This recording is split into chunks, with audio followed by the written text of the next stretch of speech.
Herzlich willkommen, Sianamgela, and welcome to the Bundesliga Connection with Chris Harrington on the SL Podcast in partnership with DW Berlin.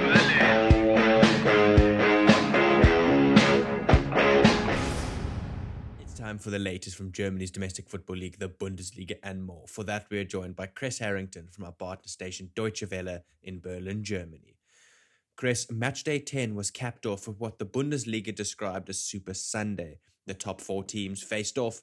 Union Berlin proved to Dortmund history does not always repeat itself. Yeah, well, you have to look at Union Berlin and Dortmund. History does not always repeat itself. The last time Union had been beaten at home, Dortmund did it. That was last February. Another thing, all teams involved had European duty, so there was no fatigue excuses. I expected a lot more from Dortmund. They missed some chances early on. Emre Can should have converted from close range. His header was a bit too high. Then Jude Bellingham had a free kick, but all fingers have to point to Dortmund's goalkeeper, Gregor Kobel. He just made his Bundesliga return after a spell on the sidelines. He should have stayed on the sidelines because you just couldn't explain how he lost his footing on a pass from his own teammate. He made it easy peasy for Yannick Haber to convert. And then also another bad pass later in the match from Adeyemi led to Yannick Haber coming away with a first half double pack, converting a rocket from outside the box. That was provided by Becker.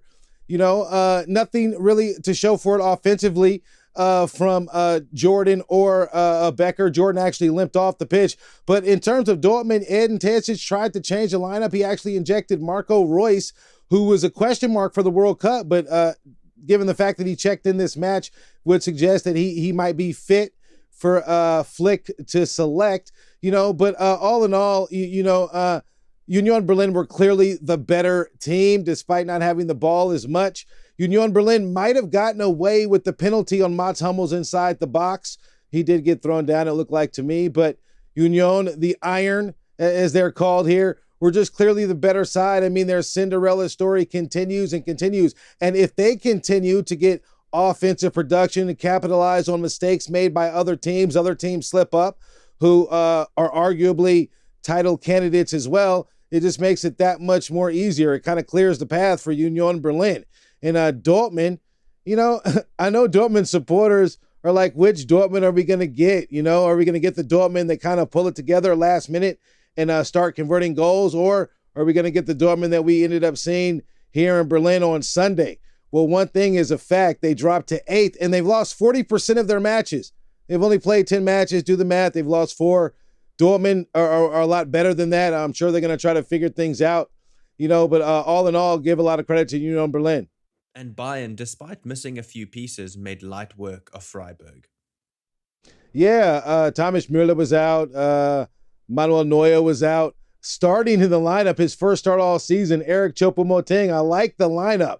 Choupo-Moting, Sané, Mane, and Gnabry. Those four together, maybe Nagelsmann, lucked into this lineup because they just proved to Frieberg, basically the second best defense in the Bundesliga, only conceded 8 goals, the same as Bayern, that they're just too much to handle. Gnabry headed in Bayern's first goal. He could have had a hat trick if he had not misfired a couple of times. Eric Choupo-Moting's goal just looked too easy.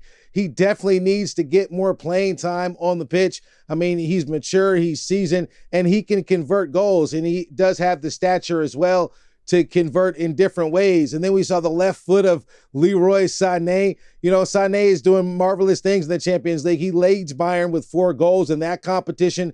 And then Sadio Mane. Sadio Mane has gotten a lot of criticism. Maybe he's not producing as much as those would have expected, but he scored a beautiful floater over the stretching arm of Freiburg's goalkeeper, Mark Flecken. Bayern clearly are on a different level. No one on Freiburg's side came to play, from my vantage point, scoring 5 goals when you include Marcel Sabitzer, who checked in. Nagelsmann kind of plucked him from RB Leipzig. He made it 5 goals, the first time Freiburg's conceded 5 goals all season long. And it's basically a statement to the Bundesliga. And that statement Bayern's made is, we are coming for our title. I think, and it also speaks to the depth, obviously, at Bayern's disposal, because, they looked head and shoulders above Frieberg in this one. And given all that, they still trail Union Berlin by 4 points. What other results stood out for you, Chris?